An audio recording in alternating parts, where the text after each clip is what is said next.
여러분, 오늘 말씀은 지난번에 이어서 연결이 되어지는 부분들이고 또 다른 말씀이 있는데, 오늘 말씀 속에서 여러분과 생각해 보고 시간이 되면 지난주에 이어진 말씀과 같은 의미의 말씀을 살펴보겠습니다. 지난 시간에 백성들이 악한 말로 원망했다라고 말했고, 그걸 하나님께서 들으셨다. 하나님은 우리의 기도만 들으시고 다른 건 하나도 못 들으시는 분이 아니다. 하나님은 우리의 기도를 당연히 들으시는데 기도만 들으시는 게 아니라 민수기 11장부터 보면 하나님이 들으셨다 하는 말 표현이 계속 나옵니다. 백성들이 악한 말, 이 악하다라고 하는 이 형용사 악한이라는 뜻보다는 여러분 이게 어떤 말이 악한 말이냐라고 할 때 추상적으로 우리가 애매하게 이해할 수 있는데, 이 악한 말이라는 것은 백성들이 불평했다. 그런데 무엇을 불평했느냐? 역경, 환난, 고난을 불평했다라는 뜻입니다. 그래서 히브리어 원어도 이제 해석을 해보면 그런 뜻이고 영어도 그렇게 나와 있습니다. 그러니까 백성들이 지금 출애굽해서 여러분 당장에 좋은 일들만 생길 줄 알았어요. 가나안 땅, 젖과 꿀이 흐르는 땅으로 하나님이 인도하실 거야 라고 하지만 지금까지 이 광야길을 걸으면서 사실은 힘든 겁니다. 힘들어. 여러분, 목표가 있지만 목표까지 아직 가지 못하고 과정 속에서 우리는 힘들어서 포기하는 경우들이 많아요. 그 과정의 시간이 때로는 길어서 그 긴 시간들을 감당하지 못해서 그만하자라고 하는 때도 있단 말이에요.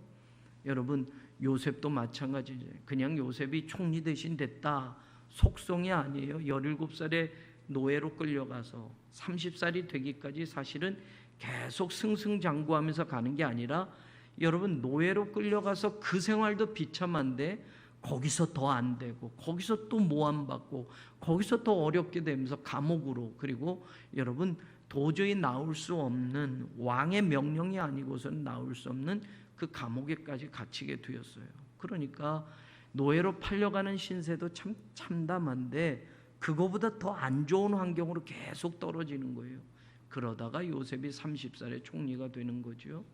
여러분, 하나님께서 함께 하심으로 요셉이 형통했다라는 표현이 많이 나오는데, 총리 대신이 된 다음에 그런 표현이 나오는 게 아니에요. 우리가 봤을 때는 점점 어려워지는데 성경은 계속 하나님이 함께 하심으로 요셉이 형통했다라고 말하거든요. 다윗도 마찬가지라고 그랬어요. 여러분, 다윗이 왕이 되기까지 여러분 13년을 사울에게 쫓겨다니면서 살아갑니다. 괴로워요. 그러니 왕, 나 안 해도 차라리 그냥 발 뻗고 쭉 자고 편하게 살고 싶어요. 하나님, 왕 싫어요 라고도 할 수 있겠어요. 13년 동안 편한 길이 아니라, 여러분, 왕으로 가는 길이 축축축축 올라가는 게 아니라 언제 죽을지 모르게 쫓겨다니면서 괴롭고 힘들고 고통스럽게 살았기 때문이에요. 오늘도 마찬가지. 여러분, 이스라엘 백성들도 출애굽해서 보니 여러분 불평거리만 계속 있는 거예요. 그래서 악한 말로 원망했다라는 말이 역경을 불평했다, 환난, 고난을 컴플레인했다라는 뜻이에요. 그런데 그거를 하나님이 들으셨어요. 여러분, 우리가 하나님의 일을 하면서도 불평할 수 있어요. 때로는 왜 나만 교회에서 이렇게 힘든 일을 할까? 이렇게 생각할 수도 있어요. 아무개는 식당에서 봉사도 안 하는데 나만 70이 넘도록 이렇게 봉사를 해야 되나? 이렇게 생각하기도 한단 말이죠. 그런데 70 넘은 어머니들이 만들어주는 밥은 맛있잖아요. 30대, 20대 만드는 밥은 그냥 뭔가 인스턴트 같고, 그죠? 안 그래요? 저만 맛있어요? 이젠 그 밥도 못 먹어요. 이제는 우리는 김밥밖에는 없나? 이렇게. 자, 우리가 조금 힘들다고 본향으로 가는 인생길, 하나님이 우리에게 영생의 길을 열어주셨어요. 그래서 예수님의 십자가로 구원받고 구원받은 자로 살아가는 기쁨보다는 예수 믿으면서 살면서 힘든 거, 고통스러운 거, 이런 것들을 불평하게 될 때 하나님도 들으신다라는 걸 한번 생각해 보자. 여러분, 그래서 다베라의 인생을 살지 마라라는 걸 했어요. 그리고 오늘 두 번째도 보면 여러분 이스라엘 백성들이 불평했어요. 18절에 애굽에 있을 때가 우리에게 좋았다 하는 말이 여호와께 들렸으므로, 이거 지난 시간까지 여기 살펴봤어요. 애굽에 있을 때가 뭐가 좋았냐 보니까 여러분 초반에 하는 말 6절에 이 만나밖에는 우리가 먹는 게 이거밖에 없어? 그러면서 하는 말이 애굽에 살 때는 우리가 오이도 먹고 부추도 마늘도 생선도 먹었는데 라는 거예요. 그런데 여러분 신부는 노예잖아요. 신부는 바로의 종이잖아요.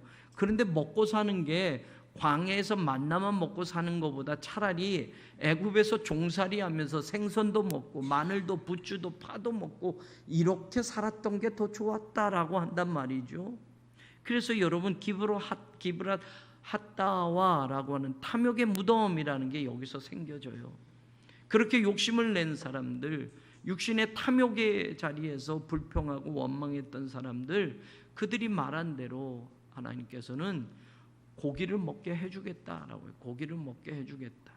그래서 고기를 먹는데 여러분 19절에 보면 하루나 이틀이나 닷새나 열흘이나 20날만 먹을 뿐 아니라, 우리말로는 이렇게 번역이 됐는데 부정어 히브리어 로라는 거, 여러분 이게 5번 계속 반복돼요.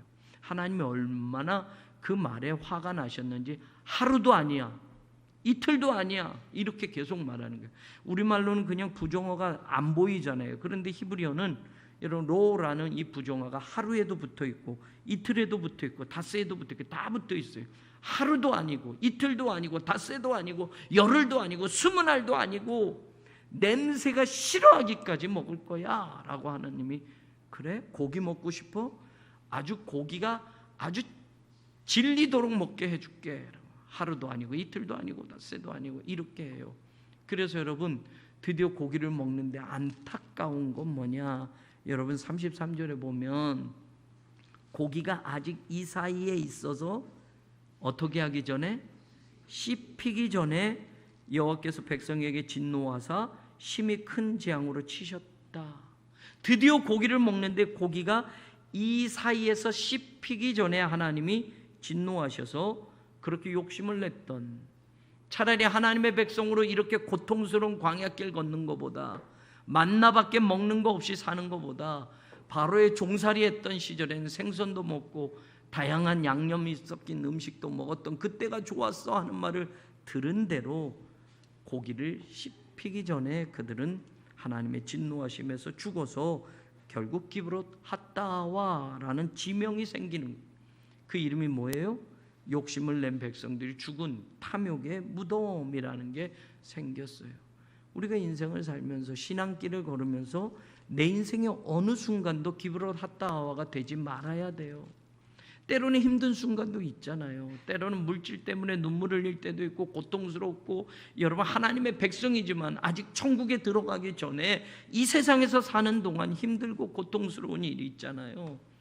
그런데 여러분 하나님을 믿는 사람들이 여러분 이 세상 욕심에 끌려서만 산다면, 본향?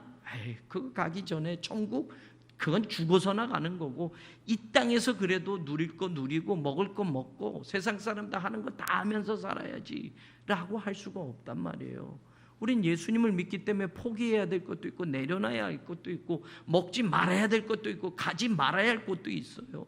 그런데 예수님 믿는 거는 교회 한번 일주일에 오면 되는 거고, 일주일 동안은 내 맘대로 사는 거라면 세상 사람들하고 섞여서 사니까 잘 안 보여. 그러니까 그냥 내가 그 사람들하고 같이 살아도 돼. 그 사람들 하는 거 다 하고 그 사람들 내는 욕심 다 하면서 죽으면 천국 가는 거지. 그러니 이 세상에선 이 세상 욕심에 끌려서 살아야지.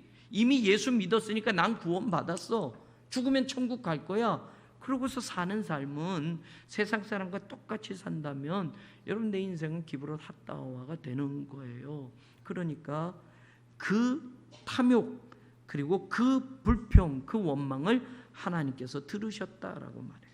하나님의 백성으로 광야길을 걸어가는 이 고통의 자리, 만나를 먹이시는 하나님의 은혜를 저버리는 거예요. 만나가 자기들이 노력해서 먹었어요? 아니에요. 그냥 하나님이 주신단 말이에요. 그런데도 그것에 대해 불평한단 말이에요. 그래서 주기도문에 우리에게 가르쳐 주는 건 뭐예요? 우리에게 무슨 양식을 달라? 한 달치 먹을 양식, 1년치 마음 놓고 먹을 양식. 그런데 예수님이 가르쳐 줬잖아요. 오늘날 우리에게. 근데 그게 양이 차요, 여러분. 일용 하루만 먹을 양식을 주시었고, 왜 예수님은 이렇게 기도하라고 그럴까? 여러분, 천국까지 가는 인생길이 얼마나 긴데 날마다 일용할 양식만 내일 당장 무슨 일이 생기면 어떡하라고. 만나도 똑같아요. 하루 먹을 것만 가서 가지고 와라고 하잖아요. 내일 아파서 못 나가면 못 갖고 올 텐데요. 이래서 이틀째 가지고 오면 썩어버려요. 냄새나요. 그러니까 여러분, 만나를 가지고 40년을 광야길을 가는데 그들이 40년 동안 배우는 건 하루씩만 가지고 와서 먹는 거예요. 인생은 불안합니다. 인생은 하루치 갖고 못 살아요. 일주일치 양식을 준비해 놓거나 1년치 창고에다 쌓아놔야 좀 든든하고 걱정 없는데, 여러분 하루치만 가져오라면 이게 우리가 이게 습관이 되겠냔 말이에요. 습관이 되겠냔 말이에요. 네.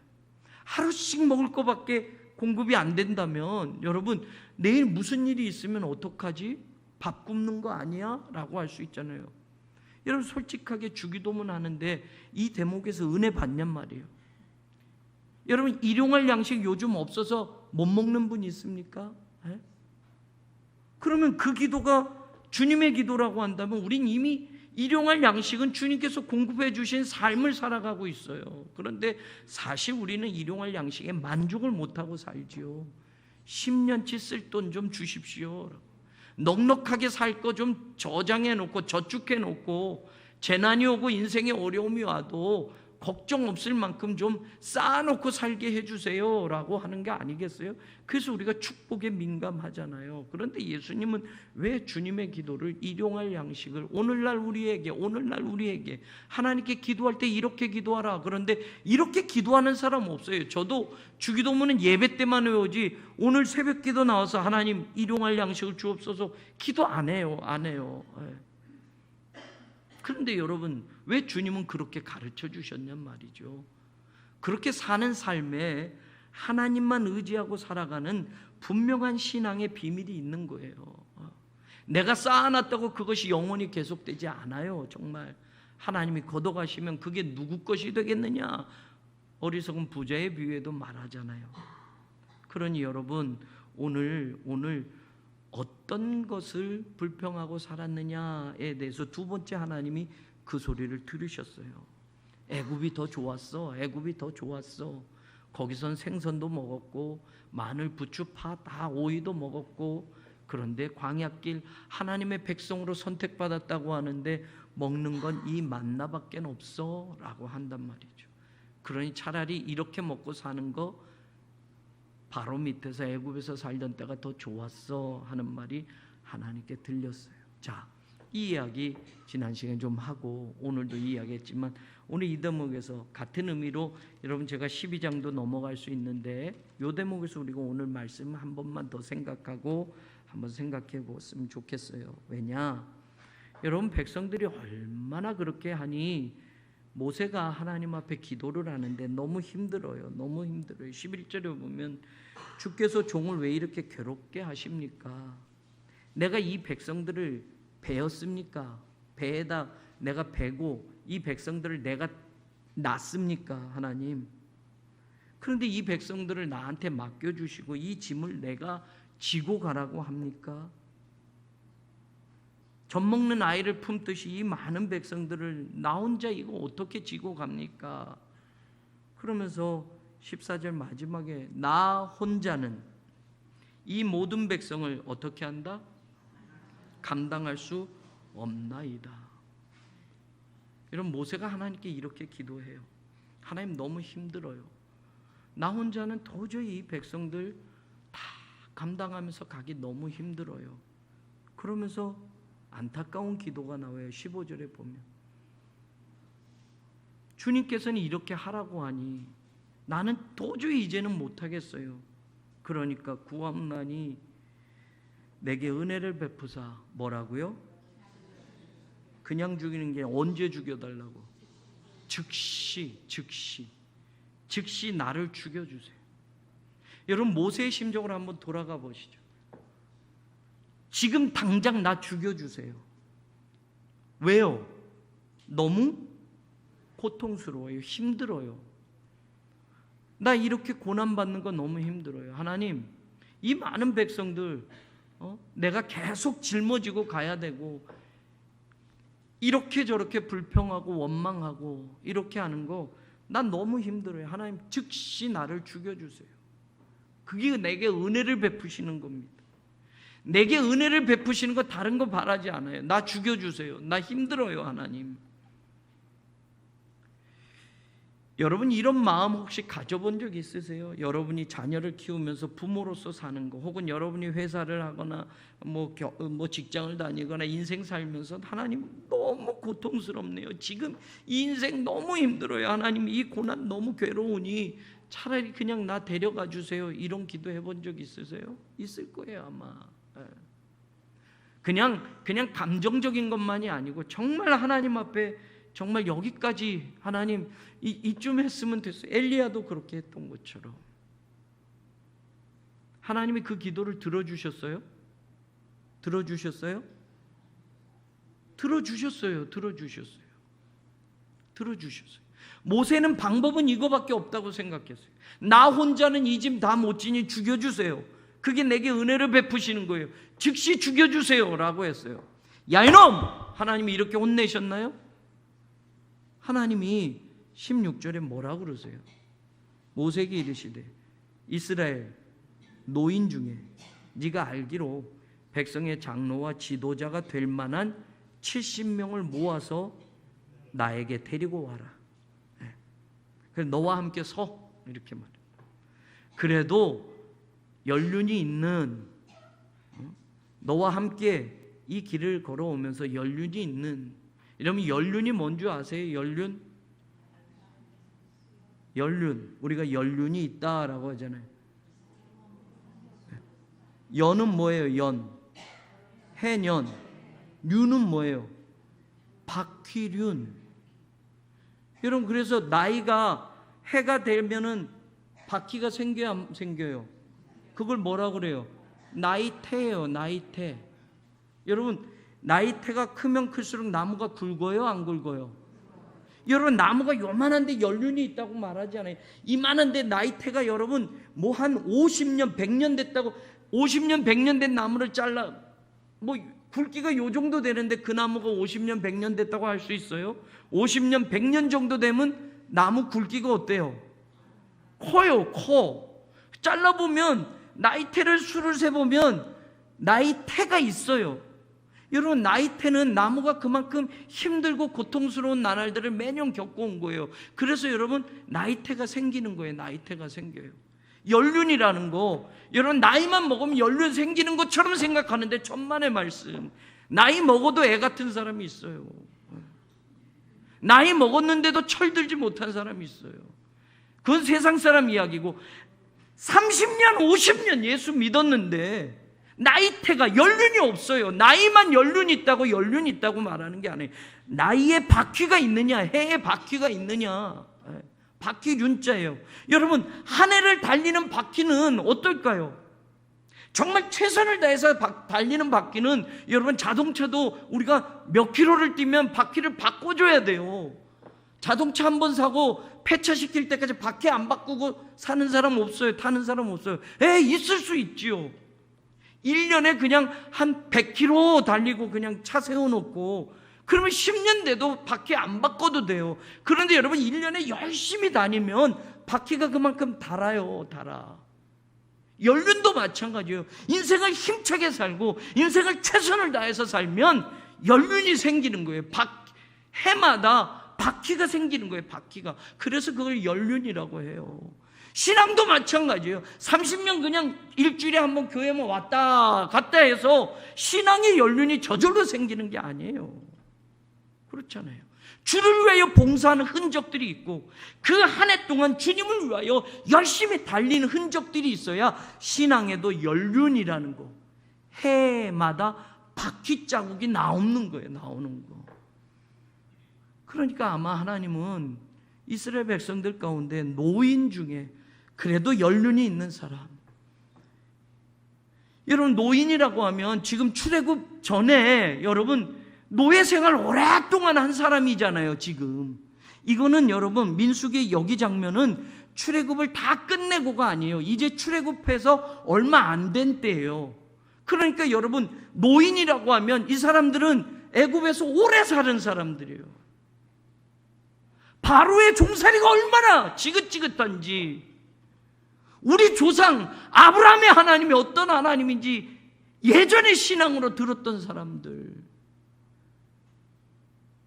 이런 고통의 세월을 지난 사람들, 그 노예 생활을 수십 년을 했던 사람들, 6.25를 경험한 사람들은 공산주의가 얼마나 나쁜지 아는 것처럼, 일제시대를 경험한 사람들은 일본 놈들이 얼마나 나쁜지 아는 것처럼, 요거 빼세요. 논문 미안해요. 일본 사람들이 얼마나 교활한지, 대한민국을 다 샅샅이 훑어가지고 나무면 나무, 철이면 철, 곡식이면 곡식 다 수탈해 갔는데, 저는 경험하지 않았지만 여러분 역사의 증거들이 있으니까 믿어요. 믿어. 저는 공산당을 경험하지 않았고 6.25 전쟁을 경험하지 않았지만 정말 그 역사 속에 있는 그 안타까운 일들을 믿는단 말이에요. 그리고 그 시절을 경험한 어른들의 이야기를 듣는단 말이에요. 그러니까 노인들을 왜 세우라고 했겠어요, 여러분? 이 노인들이 그냥 숫자로만 나이만 먹어서 노인이 아닌 거예요. 출애굽 전에 바로의 종으로 사는 게 얼마나 고통스러운지를 아는 사람들, 대물려서 내 자식도 또 노예가 되어야 하는데 그 안타까움을 가지고 몸서리치게 살았던 그 사람들이에요. 그러니 하나님에 대한 열망과 이 백성을 언제쯤 우리를 해방시키렵니까? 하나님, 기도도 그만큼 굵게 했을 거예요. 굵게 했을 거예요. 이제 갓 태어난 사람들, 그 사람들이 애굽에서의 경험을 어떻게 해요? 그러니까 오늘 모세가 너무 고통스러워 죽여달라니까 하나님의 방법은 이게 아니고 그 모세의 기도를 들으셨어요. 그리고 애굽에서 종살이 했던 때 그때가 좋았다라고 철딱선이 없게, 그때 생선도 먹었잖아, 이것도 먹었잖아, 그래서 그때가 좋았다고 하는 그 철딱선이 없는 백성들, 그러니까 노인들을 불렀어요. 하나님의 백성으로 하나님이 지시한 그 땅으로 가는 것이 얼마나 복된 일이고 얼마나 희망된가. 여러분, 노인들이 무슨 희망이 있겠어요? 이들은 죽을 텐데 곧. 안 그래요? 다음 세대를 위해서 이 노인들은 하나님의 그 역사를 기쁨으로 받아들이는 거예요.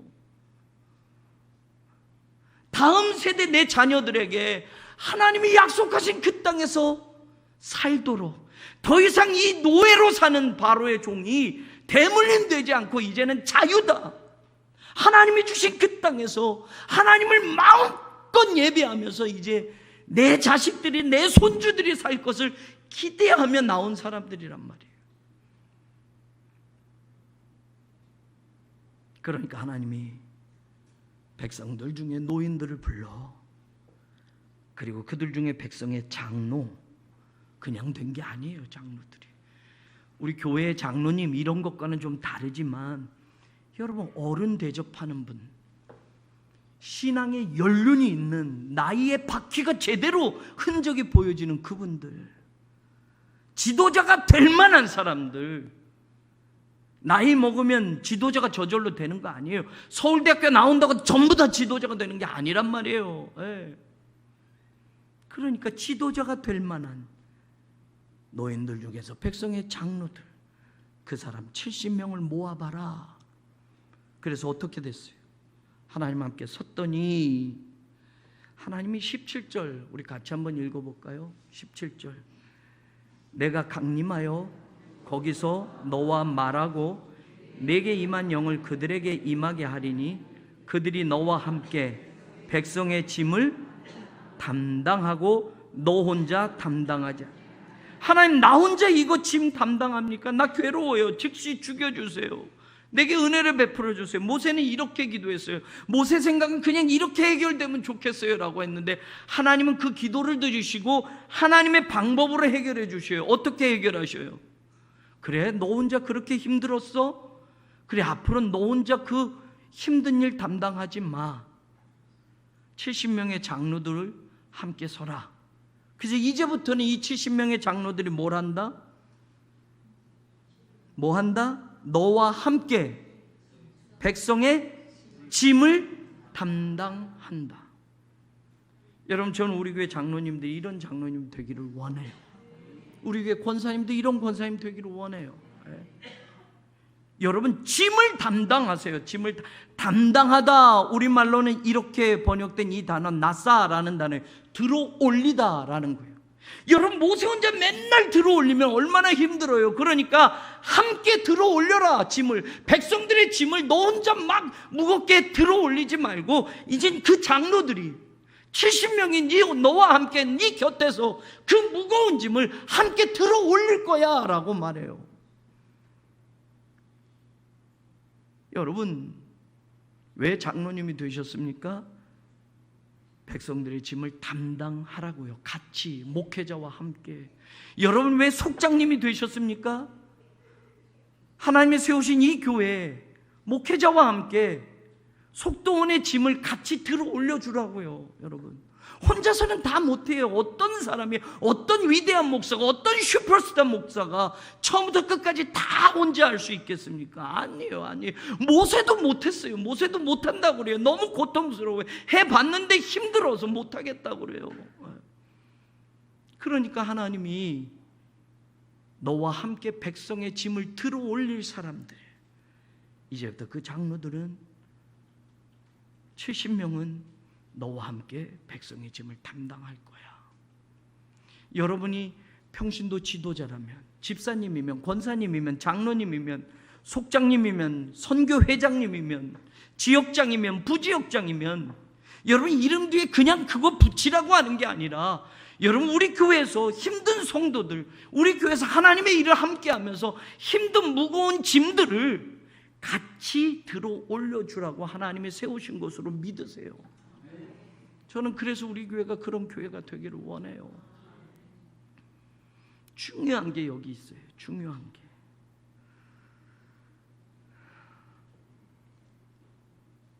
24절 25절을 읽어보세요. 24절 25절 같이 읽어봅니다. 시작.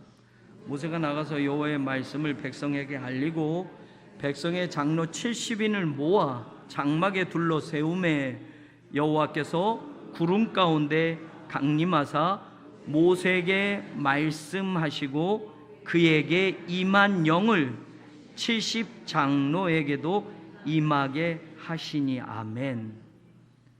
여러분, 중요한 것, 모세에게 임한 영을 그 장로에게도 임하게 하셨다.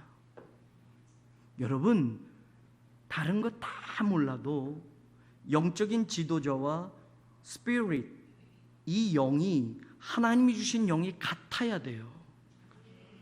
같아야 돼요. 이거 정말 중요해요. 하나님은 모세에게 내린 영을 그 장로들에게도 내려주셨어요. 여러분, 영적 스피릿이 우리 교회 안에 다 같아야 돼요. 같아야 돼요. 영적인 공동체가 돼야 돼요. 하나님이 주신 영으로, 하나님이 주신 성령의 능력으로 감당해야 돼. 힘으로 되지 않고 능으로도 되지 않고 오직 여호와의 신으로 된다라고 말하지 않아요? 교회가 돈으로 될 것 같아요? 교회가 세상 어떤 그런 것들로 교회가 운영될 것 같아요? 운영이란 말, 여러분 교회 안에 너무나 잘 쓰고 있어요. 교회가 어떻게 운영이 돼요? 그래서 여러분 한때는 경영학이 목회 경영학이라고 해서 여러분 목회도 경영 논리를 가지고 경영학적인 그 방법을 가지고 목회를 해야 된다라고 했던 시절도 있어요. 교회가 비즈니스입니까? 교회가 회사입니까? 경영학을 가지고 여러분 목회를 하게? 천만의 말씀 안 돼요. 교회는 하나님의 성령의 역사로 움직여줘야 돼요. 목사도 성령 충만한 목사가 되어야 되고요. 여러분, 좋은 대학 놔두고 성령이 저절로 임하는 게 아니란 말이에요. 박사학위를 몇 개 가져서 성령이 임하는 게 아니란 말이에요. 예. 장로님들도 성령 충만해야 돼요. 여러분, 모든 성도들이 성령 충만해야 돼요. 모세에게 내린 영을 장로들에게도 똑같은 영을 주셨다라고 성경은 말하고 있어요. 그랬을 때 그 교회는 흔들리지 않아요. 영적 스피릿이 똑같은 교회일 때 하나님의 지시, 하나님의 방법, 하나님의 말씀에 민감해지게 돼 있어요. 사람의 생각, 감정, 이성적인 것, 이것이 작동하는 게 아니라 말씀이 작동해서 움직이게 돼 있단 말이에요.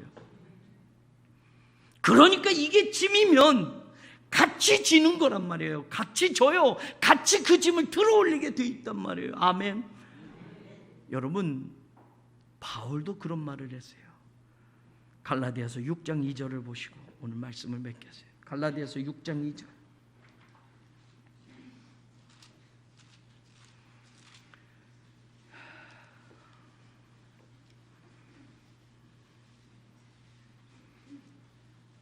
갈라디아서 6장 2절 같이 읽어봐요. 시작. 너희가 짐을 서로 지라. 그리하여 그리스도의 법을 성취. 여러분, 그리스도의 법을 어떻게 성취하시렵니까? 그리스도의 법을 어떻게 성취하시렵니까? 짐을 서로 질 때.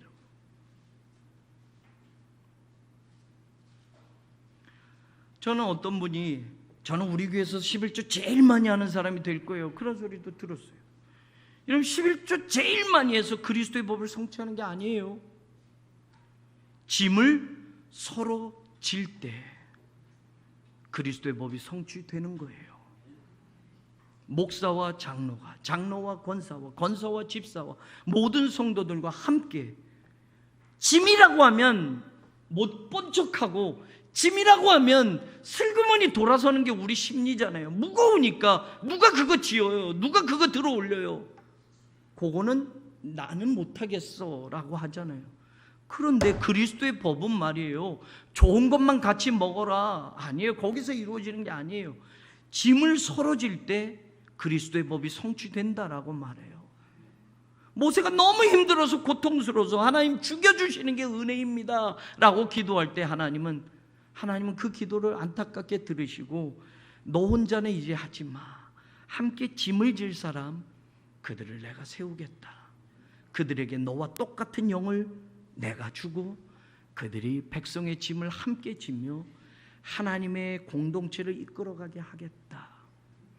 여러분, 1000부장, 100부장, 50부장, 10부장도 출애굽기 18장에 보면 세워요. 그런데 이 1000부장 제도, 100부장, 50부장 이 제도는 이 장로 제도와는 전혀 다른 거예요. 같은 게 아니에요.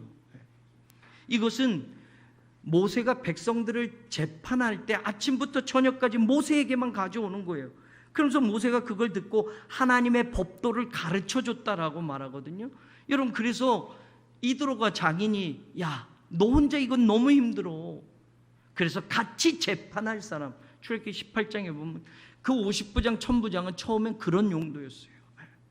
그래서 백성들을 가르치게 해서 작은 일은 그냥 1000부장, 100부장, 50부장, 10부장이 작은 일들은 재판하고, 작은 일들은 백성들에게 이렇게 하나님의 말씀이 이런 겁니다 라고 가르쳐주게 하고, 큰 일은 모세 네가 맡아라. 너 혼자 어떻게 이 많은 백성들을 아침부터 저녁까지 계속 너 혼자만 가르치겠느냐라고 말한단 말이에요. 장로 제도는 여러분, 너무 힘든 일들, 고통스러운 일들을 위해서 함께 짐을 질 사람을 하나님이 세워주시는 거예요. 저는 우리 교회가 함께 짐을 지는 그런 성도들이 많기를 바라요. 짐 지는 건 다 포기하고 싶어요. 짐 지는 건 다 안 하고 싶어요. 대장만 하고 싶어요. 높이 있고 싶어요. 나만. 그런데 여러분, 다 외면한 그 무거운 짐 같이 집시다. 혼자 지는 걸 2명이 지면 얼마나 쉬워요. 2명이 할 걸 3명이 달라붙으면 얼마나 쉬워요. 3명이 달라붙을 걸 10명이 같이 그 짐을 들어 올리면 얼마나 수월하냐고요. 여러분, 우리에게 어떤 짐이 주어져도 함께 짐을 지는 사람이 되기를 원해요. 그래서 열륜 있는 그런 사람을 세운 거예요. 연륜은 교회 그냥 왔다 갔다 해서 세워지는 게 아니에요. 열심히 해마다 열심히 달린 바퀴 자국이 있어야 돼요. 주의 일에 헌신하고 봉사한 그 흔적들이 여러분의 생애 가운데 분명한 연륜으로 남아서 하나님 앞에 갔을 때, 야, 네가 신은 신발만 봐도 내가 알겠다. 나를 위해서 그렇게 열심히 달렸구나. 네 신앙의 연륜 30년, 그거 내가 다 알겠어. 네가 살아온 모든 삶에 30년 동안 교회를 위해서 열심히 달린 그 신앙의 해마다 남겨진 바퀴 자국이 선명하게 보이는구나. 하나님이 그리 말씀하실, 여러분 그런 목회자가 되고 그런 성도가 돼서 우리 모두가 이 시대에 하나님이 만나게 해주신 이 특별한 인연을 아름다운 하나님의 일로 같이 묶어서 하나님이 기뻐하시는 그 교회를 이루어가는 그런 복된 성도, 복된 교회, 복된 목회자 되기를 주님의 이름으로 간절히 축원합니다.